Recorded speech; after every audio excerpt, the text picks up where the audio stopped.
علیکم ابل ورځ تقریبا یو 3 ورځې مخکې یو زمونږ په دې نږدې علاقو کې یو علاقې کې یو کس ماته خبره وکړه اویل پر خپلو سترګو باندې مې ولیده ښکته علاقو نه یو کس یو ماشوم د 4 کالو راوستلی دی او د خپل پلار نه په 3 لک روپۍ باندې اخیستلی دی پلار را لګېدلی دی خپل زوی په 3 لک روپۍ باندې خرڅ کړی دی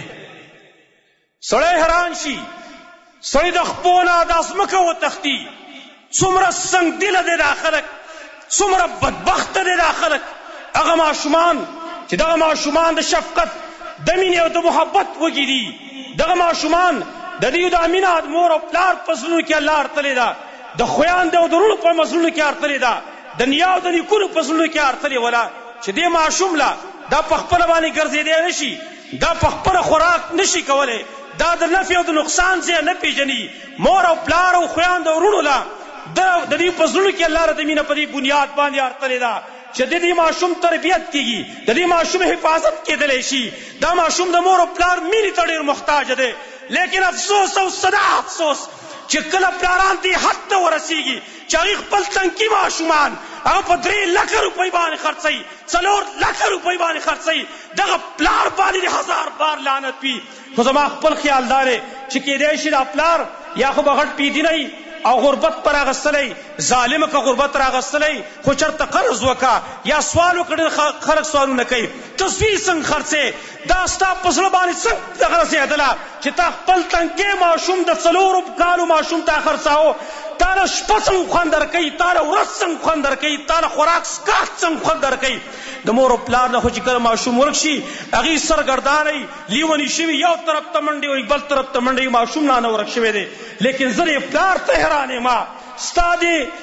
دې دغه ته سختوالي ته زه حیران یم چې ستا زړه څومره سخت دی دا د ګټې نه څومره سخت دی حیوانات هم خپل بچي چاله له ورکوي حیوانات ځناور هم په خپلو بچو باندې خفه کېږي لیکن نن دا ظالم راولګېده خپل ماشوم یې هغه خرڅ کړه په 3 لک روپۍ باندې یا خدا را چې دا سړی ډېر غټ بېدي نه دی دا ډېر غټ ګمراه دی زړه د ګټې نه ډېر سخت دی الله والا په زړه باندې مهر والی دی او یا کېدی شي بعضې ظالمان خلک په دې ملک کې شته دی چې هغوی پردي ماشومان تښتوي اغوا کوي هغوی به یې غټوي لوی کوي او بیا په پیسو باندې خرڅوي یو کس دی اغستلی دی چې د هغه بچي نشته دی بچي نشته دی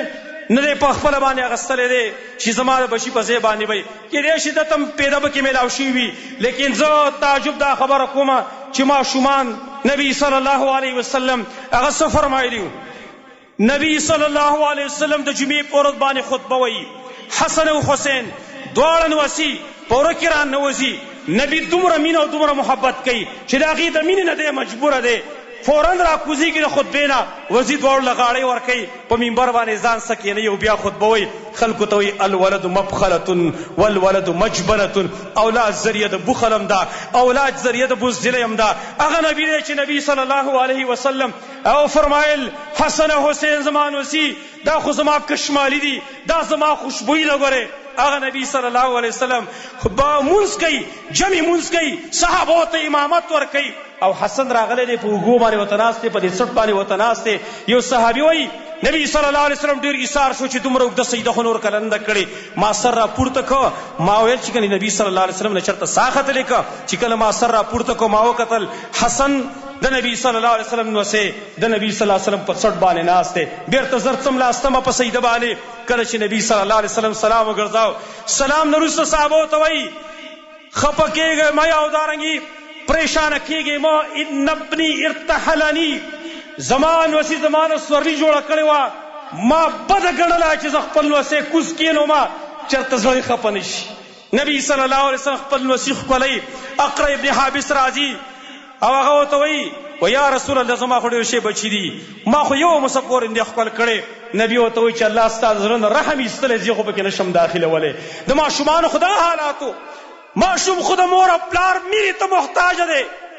د مور او پلار د هغې محبت ته محتاج دی